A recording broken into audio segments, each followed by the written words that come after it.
Спандияр Көбеев. Қалың мал романы. 5 бөлім. Жаздай құр жүрген байдың екі атымен Итбай бұрқыратып келе жатыр. Көңілінде ешбір мұңы жоқ. Мүддесі Ғайшаны аман-есен Тұрлықұлға ұзатпақ. Ақсұлуға сенбестік етеді. Бірақ сол ит әйелдің қолынан не келушеді деп көңіліне тоқтау береді. Ақшаның қызуымен Итбай белінде бұған жоқ. Жолшыбай Амантай мен екеуінің кеңесі Тұрлықұлдың байлығы одан көрген сый құрметі болды. Бірінің бірі сөзін қостап, байды мақтап тауыс алмай келе жатыр. Амантайдың көзін ала беріп, ақшасын байқау үшін қалтасына қолын да салып қояды. Бір ауылдың үстінен өте бергенде божы ұстаған жігітке «Бала, шауып өт!» деді. «Жарайды!» деп атшы жігіт түрегеліп қолындағы құнтын бұлғап, анда-санда айқайлап қойып шаба жөнелді. Суаттан ала-шолақ сиырды айдап келе жатқан бір кемпірді басып кете жаздады. «Құтырып кеткен немеме өзі, болмаса мас па, өлтіріп кете жаздады ғой!» деп кемпір сасқалақтаған боймен қала берді. Бұл ауылда бұларға жолыққан ешкім жоқ. Жолығып жөн сұраймын деген болса да, бұлар тоқтамай бұрқыратып өте шығар еді. Жалғыз-ақ 5-6 ит арсылдап, абалап бұларды ауылдан бірер шақырым жер шығарып салды. Жер үйдің төбесіне шығып тұрған бір кісіге қораға қой қайырып кіргізіп жүрген бір бала: «Әй аға, әлгі бір кісі бал әжемді өлтіріп кете жаздады!» деп аузын томпайтып, «Өздері жынды білем, сірә!» деді. Үйдің төбесінде тұрған кісі бәрін көріп тұрып, бұрқыратып бара жатқандардың кім екенін танып, шырағым, ол кісінің жынданса жынданатын жөні бар», деді. Кешке әрі тоңып, әрі шаршаған, ахлап-үхлеп отырған кемпір өзін өлтіріп кете жаздаған кісінің кім екенін біліп, «Адыра қалау, шіркін, бұлай сәрсекке қызын бермей жүргені осындай бір мал қылайын деп жүр екен ғой. Ит, көзіме бір көрінбейді-ау, ит терісін басына бір қаптар едім», деп күпісін жастанып демалуға қисайды. Іңір мезгілінде жын тоғымен тұрған екі ат барлығын аяқты басуларын сойылта бастағасын, енді жүре берсек тұрып алар деп, бос алған өз аттарын жегіп, жұрт шайын ішіп бола берген мезгілде Итбай мен Амантай ауылға әрең жетті. Итбай үйге кіріп, төрде жайылу жатқан көрпешені өз астына төрт қабаттап салып, деп отырды. Шай ішіп отырғанда ауылдан қыдырып келген 2-3 бала-шағаға китке мінген аттарын мақтап, ақты-көктіні шатып отырды. Итбайдың бұл сөзі Ақсұлу мен Ғайшаның құлағына кіріп те шыққан жоқ. Бұлардың өз қуанышы өзімен кеше Қожаштағы келіп кеткен. Аузының суы құрып, манадан Итбайдың сөзін тыңдап жатқан Қарақұл ұшып түрегеліп: «Қап, үйге дәркені қойып кетіп, божыны өзім ұстап бармаған екем. Етке бір тойып келетін едім», деп өкініп отырды. «Асықпа, әлі әлденеше рет тоярсың. Бар, аттарыңды доғарып паналау жерге байла, оралып қалатын болмасын», деп қатынына бір қарап қойды. Балаларға Итбай аттарын сипаттай бастады. Аттың бірі Қаракер, бірі торы бесті. Қаракердің тісі ескілігі болмаса, байдың қылауына қыл жуытпай жүрген бір атақты аты екен. Қарақұлға қарап, кісімсінген боймен: «Жаз көк соқтада баптап, қасқыр қуарсын шырағым», деді. Бірі торы бесті, пұл болатын мал сықылды көрінеді. Жаз құр жіберіп, күз сатармыз деп бір аяғын көсілтіп жіберді. Түнде жатқанда Итбай Ақсұлуға сыбырлап: «Сен ит, Ғайша жанды шалға бердің деп жаратпаған болып жүрсің-ау. Ит болмасаң, Құдай сонша мал, сондай дүние берген кісіні адам кеміте ме екен? Ен дүниеге бара күрп ете түсетін Ғайшаң бақытты емес пе? Тұрлықұлдың ел десең елі бар, мал десең малы, бақ десең бағы бар. Сол ел, бақ, мал Ғайша жандікі емес пе?» деді. Ақсұлу еш нәрсе демеді. Осы арада қатынды сөзден тоқтаттым-ау деген кісіше Итбай рахаттанып жатты. Ертеңіне таң атқаннан кешке дейін Итбай мен Қарақұлдың жұмысы китке мінген екі ат болды. Үстін қырқып, жалын тарап, сылап-сипап, келген-кеткен кісіге мақтап, оттап жүрген жерінен айдап жүргізіп көрсетіп, жануарларға дамыл бермеді. Жатса тұрса ойлайтұғыны қалыңнан алған малы, китке мінген екі аты. Қызығы басылмаған аттардың біресе бірін мініп, күнде жылқысын аралап қояды.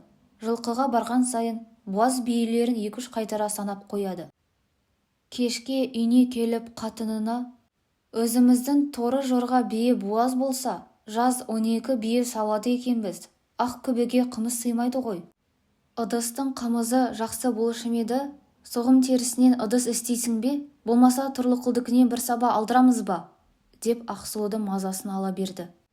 «Сен, ит, қымызды әркімге бір құйып, шап-пұштап астың берекетін алатынсың. Енді қалыпты бәйбішенің салтымен бұдан бұлай асты берекелендіріп ұста», деп үгіттеп қояды. Не шаруаның болса да уақыты жақындап, Ғайшаны беретін мезгілі таянып келе жатқан соң, жасау алу үшін Итбай қалаға бармақшы болды. Бұрын қыз ұзатып кірмеген адам не алып не қоюдың ретін таба алмай Ақсұлуға: «Ғайшажанға не жасау аламыз?» «Мен білмеймін. Балаңның несі бар несі жоқ екенін өзің білмеймісің? Ретіне қарай ала бер. Қалада не бар не жоқ екенін мен қайдан білейін?»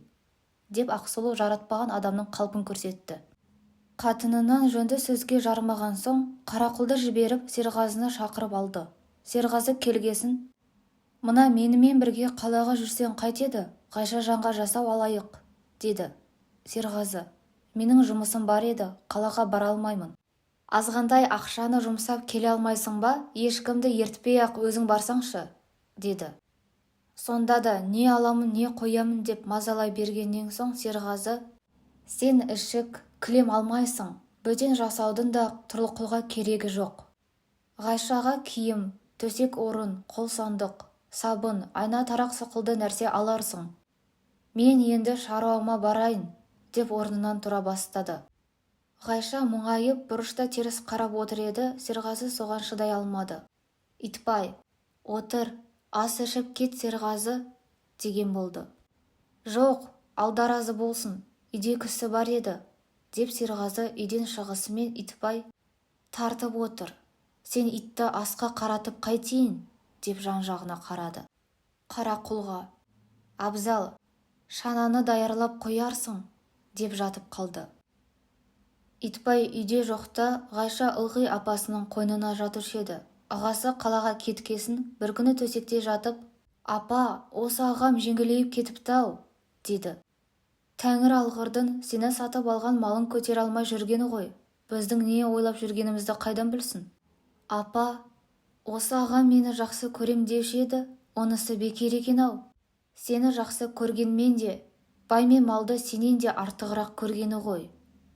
Апа, осы адам өз баласын кемшілік, құршылыққа қалай қияды екен?» «Рас қалқам, қазақтың қызды жат жұрттыққа жаратылған бала дейтіні бар ғой. Кім болса, соған тек мал берсе бере салады. Сондықтан ғой қыз байғұстың бар мекен ата-анадан бауыры қатты, баласын әлпештеген малға сатты», деп өлең айтып жылайтыны. Ғайша үндемей біраз мұңайып жатты да қатты күрсініп: «Апа, осы қар қашан кетеді, қырға қашан көшіп шығамыз?» деді. «Қамалдың бүгін 11-і ғой, енді көп кешікпей қар кететін шығар». Осы қалыппен кеңесіп жатып, әбден ұйқысы кетіп талыққасын барып ұйықтап қалды. Қалаға бара жатып, Итбай жолшыбай ат шалдырып, түстенген, қонған жерлеріне қалаға не үшін бара жатқандығын, кіммен құда болғандығын, не алып, не қойғанын айтып көкіп отырды. Тұрлықұлды білетін біреулер: «Оның өзі шал, баласы жоқ деуші еді, қалай құда болып жүрсің?» деушілер де болды. Біреуде біреулердің не жұмысы бар. Сонда да Итбайдың сырын білген кейбіреулер: «Қой, сырың белгілі болды, айтпай-ақ қой», деушілер де болды. Жолшыбай пар атпен ауыл үстінен шауып өтіп, божы ұстаған балаға: «Пардағы атты қырындатып қой», демен келе жатыр. Ақшаны байқау үшін анда-санда қалтасына қолын салып қояды. Итбай сол бұрқыратымен қалаға кірді. Ертеңіне Итбай пәтерден ертерек шай ішіп, көп дүкеннің ортасында тұрып: «250 сомның саудасын істеймін. Қайсың маталарыңды арзан бересіңдер?» деп ауылдағы қалпымен айғай салды. Итбай дауысын естігендер: «Бізге келіңіз, біздің кибіттен бар керегіңіз табылады, бізден табылады», деп дүкеншілер жан-жақтан шақырып жатыр. Итбай бір дүкенге кірді. Ұзататын қызға жасау керек еді дегесін саудагер Итбайдың алдына батсайы, шайы, қырмызы, барқыт, берең сықылды товарларды жайып салды. Итбай да білгір кісіше заттарды жаратпағансып, бірін төмен қол екен деп, бірінің арқауы жіп екен деп, көп саудаласып керекті нәрсесін алды. Қырдан келген шаруаны жеп қалған саудагер ұялмастан-ақ нәрсесіне 2-3 бәсін сұрауды білді. Итбай да саудаласып көрбеді, бірақ жеп қалған саудагер шаруаға жегізсін бе? Қалған ақшасына Тұрлықұл менен есеп сұрап жатқан жоқ қой, деп үй ішіне керекті нәрсе қарағалды. Ақшаны жұмсап болғасын Итбай тұрып, енді бай, шыныңды айтшы, өзің ес білгелі, менде тұтас 250 сомның саудасын істеген кісі бар ма? Деді. Саудагер де Итбайдың қалпын сезіп, жоқ, бай көрмедім, деп теріс айнала беріп, қасындағы бір қаншығіне көзін қысты. Өзім де солай ойлап едім, деп Итбай дүкеннен шықты. Итбай үйіне келіп, шанадан түспестен қорада мал жайлап жүрген Қарақұлдың даусын естіп, мал аман ба, бүгін жылқыға бардың ба, құлындаған бие бар ма? Деді. Қарақұл айқайлап, жылқыдан әлгінде келдім, таянып жүрген биелер бар, құлындағаны жоқ. Сүйінші, торы жорға бие буаз шықты, деді. Итбай ішінен, Құдай бере көр, биыл жаз 12 бие сауады екенбіз, деді. Үйіне кіріп бара жатып, есік алдында самауыр қойып жүрген Ғайшаны көріп, Ғайша жан, саған жасау әкелдім, апаң мен екеуің үйге енгізіңдер, деді. Үйге кіре беріп ауыз үйде бір шаруасын істеп жатқан қатынына, әй, бүгін барыңды асып, Ғайшаның жасауына той қылайық. Ақ қойға пышақ тигізбе, оның Тұрлықұл келгенде бұзарсың, деді. Қойшы, не болса соны айта бермей, тойды біржолата істерміз, деп Ақсұлу Итбайдың сөзін жаратпай айнала берді. Итбай қаладан келді дегенді естіп, жасау көреміз деп келген ауылдың қыз келіншек тағы басқаларына алған нәрсесін көрсетпей, қалай алып қалай қойғанын мәңістеп көкіп отырды. Амантай шал, қайырлы болсын, мұндай жасаумен бұл жерде қыз ұзатқан жан жоқ шығар, деп Итбайды көтере сөйлеп отырды. Итбай көңілденіп, әй қатын, асың пісті ме? Тез пісір, деді. Базарлық жиын деп келген ауылдың толып жатқан бала шағасын үйден қуып шығып, Итбай Амантайға жалпылдап жатыр. Амантай Итбай сөзін құр қостай береді. Түнде жатқанда Итбай қатынына сыбырлап, Ғайшаның киімін тігетін машина қайдан табылар екен, деді. Ғалым тікпей ме? Ғалым тігеді ғой, бірақ Ғайша жанды биылғы 60-тың қызы құсатып жүрмесе.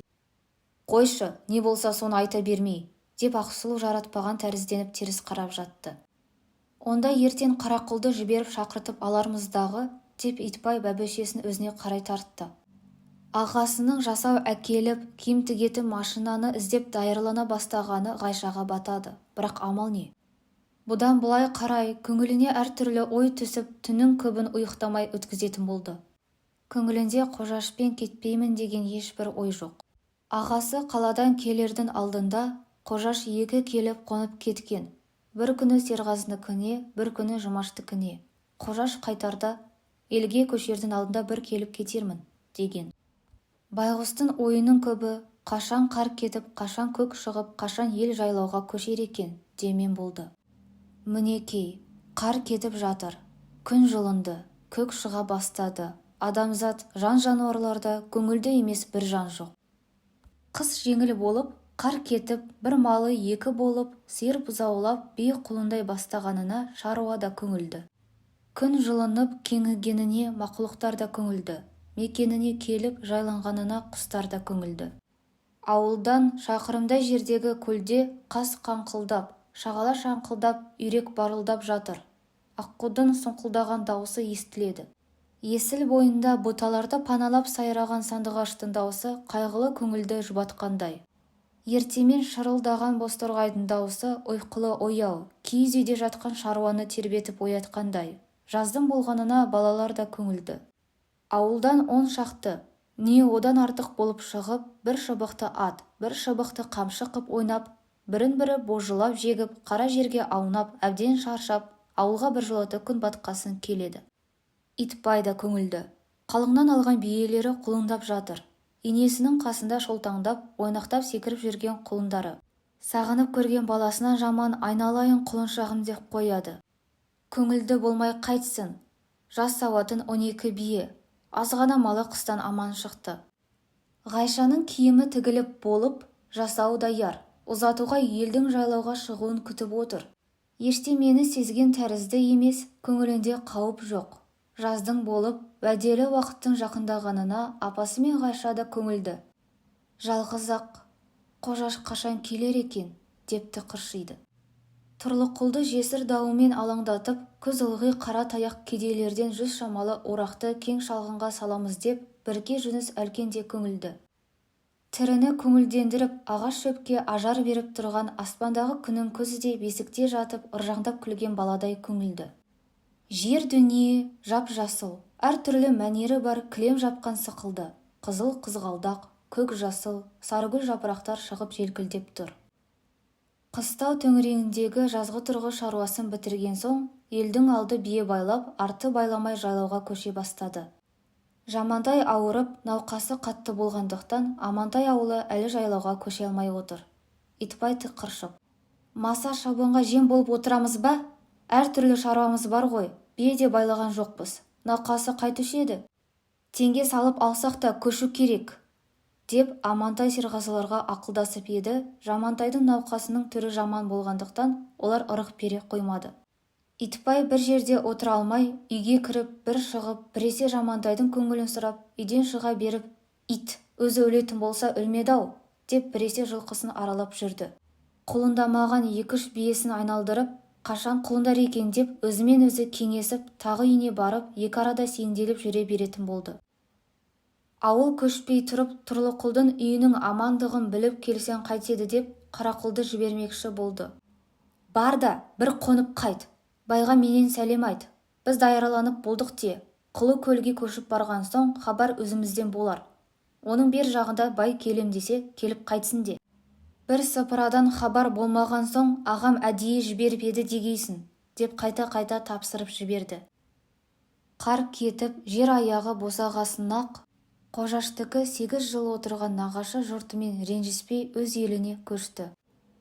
Ғайшамен айтысқан сөз, алысқан қол, уәденің нық екендігін ел азаматтары Серғазы, Жұмаш, Жартас еліндегі Бірке Жүніс әлкенің тілектестігін жеңгесінен Түлкібайға ертеден айттырған. Ағасы мұны естіген соң, ұнатудың да, ұнатпаудың да жөнін таба алмай, біраз жүріп, Қожаштың Ғайшаны алмай тоқталмайтындығын сезген соң, елге көшуге белін ертеден нық байлаған. Осы жаз Құдай амандық берсе, бір-бірімізбен ренжіспей тұрғанда, ер туған жеріне, ит тойған жеріне деген мақал бар еді. Елге көшем дегенді ертеден құлақтандырып жүретін. Сол себепті Түлкібай неге көшті деген ешкім жоқ. Қожаштың жолдастары Бірке, Әлкен, Жүніс, Бекарыстандар айтқан сөзінен шықты. Бірі жиендік деп, бірі тамырлық деп, бірі замандастық деп, жетіспеген көлік арба әбзелді мүлтіксіз қып сайлап берісті. Қожаш Ғайшасына барып, бері болса 17 күн, әрі болса 19 күнді уәде қып келген. Жұмаш, Бірке, Әлкен, Жүніс, Бекарыстан 20 шақты жігіт болып, семіз ту қой сойып, Қожашты елінен мықты бір күш жер шығарып салды. Тұрлықұлдікіне барып Қарақұл 2 қонып қайтты. Барса амандыққа, іс бітірдің уәдесін алып келуге Тұрлықұл да Итбайға кісі жіберейін деп жатыр екен. Қарақұл келгесін бай қуанып қалды. Амантай аулы жайлауға әзір көше қоймайтын болғасын, Тұрлықұл Әбішті шақырып алып, Итбайдікіне барып келсем қайтеді деп еді. Әбіш: «Не қыласыз, аларда біржолата барарсыз, қалыңдық ойнайтын жас емессіз ғой», деп тоқтатты. Жамантайдың науқасы алғашқы кезде қатты болса да, арт кезінде терлеп тәуір болыңқырап, дертінің аяғы терс сүзекке айналды. Бөріге байлаған лақтай алаңдап отырған жалғыз ауыл Жамантай тәуірірек болғасын бір түнде жайлауға көшті. Ауыл көше алмай, уәделі жерден табылмай қалам ба, деп ішінен қауіп ойлап жүрген Ғайша көшкенге шамадан тыс қуанды. Кәдімгі қазақтың көші. Балалары тайға мініп, шалдары көш бастап, қыз бозбала салт мініп, бірінен бірі жол азық, көш азық дейтін ырым сұрап, ақа қауласып келе жатты. Бозбалалар балаларды жарыстырып, тұра қалса күрестіріп, жығылғандарын мазақтап көш жөнекей ермек етеді.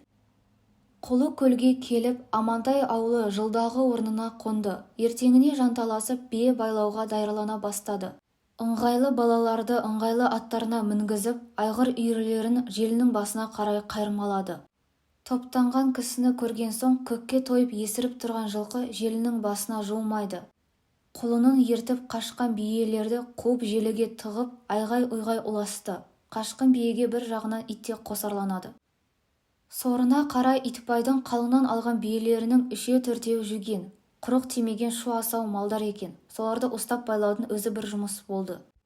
Ертеде Итбай Тасмағамбет деген байға молдалыққа тұрғанда құлын ұстап байдың асауларымен айналысып, әдістеніп қалғаны мұндай жақсы болар ма?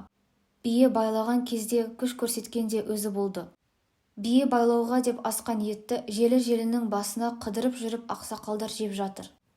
Итбай Қарақұлды желінің басына құлын оралып қалмасын деп тастап кешке дейін жұмысы бие сауымен болды. Бір жетіде құнттап салған соң Итбайдың сабасы толды. Итбай ауыл ақсақалдарына барып, осындай ас жиналып тұрғанда Тұрлықұлды шақырып алып біржолата жұмысты бітіріп жіберсем қайтеді, деп ақылдасты.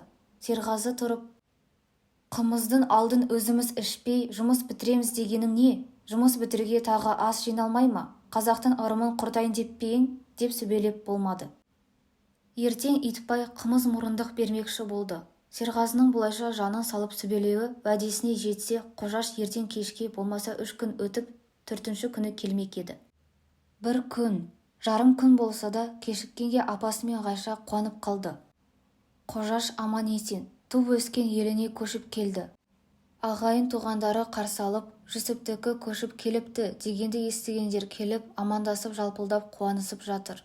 Қуанғанның белгісі кезек-кезек қонаққа шақырып, мал сойылып, қымыз ішіліп жатыр. Сый құрметтің ақыры болатын емес. Қожаштың Ғайшаға берген уәделі күні жақындап, асығып тықыршып барады.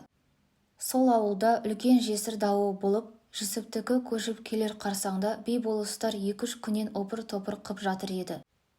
Бір жағынан ағайындарын шақырып дәм татқызайын деп, екінші жағынан Қожаштың жұмысы туралы ақылдасайын деп, Түлкібай бір бойдақ қойын сойып, ауыл ақсақалы би-болыстарды қонаққа шақырды.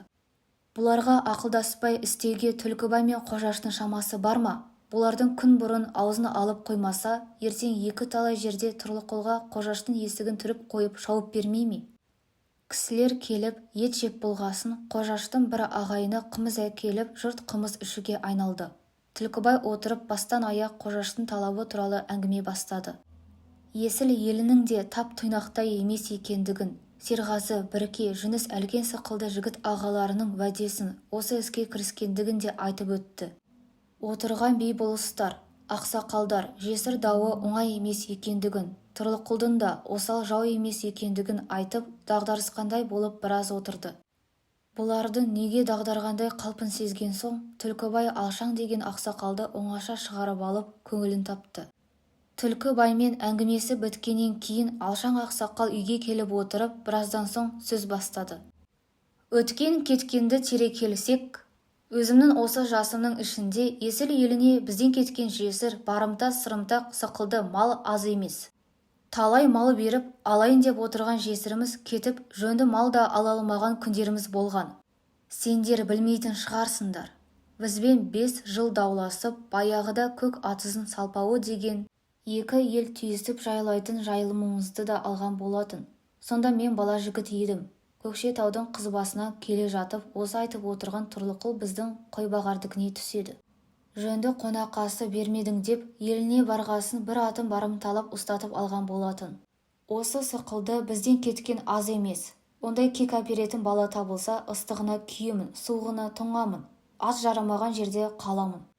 Бұлайғы көп не айтатындарыңызды өздерің білесіңдер, деп көзімен айнала отырған жұртты бір шолып өтіп болысқа қарады. Болыс Алшанның сөз сарынына түсіне қалды да, Алшеке, олай болса сіздің соңыңыздан ермеймін деп кім айтар дейсің? Осындай кезеңі келген жерде ел намысын іздеп ата кегін қайтарамын десеңіз, жұрт сіздің етегіңізден ұстады, деді. Отырған жұрт бір ауыздан Қожашқа батасын берді. Ауыл ақсақалдарының бірі тұрып, жарайды, олай ұнатып баталарыңызды бергесін, Бұл балаға мінетін мықты ат керек, қасына еретін қарауыл жігіт керек. Жүсіп үйінің жайы өздеріңізге белгілі ғой, деді. Жазғы аттың майын жаудан аяма деген мақал бар еді. Бұл жау емес, кек әперетін баламыз ғой. Мен өзім сары ала атымды берем, деп алшаң көсемсіді. Бір жігіт тұрып, менің дәу соғарымнан мықты мал жоқ, біріне сол жарайды, деді. 3-4 ат шығарып, мықты-мықты жігіттен қасына 2 жігіт ертпекші болып жұрт тарады.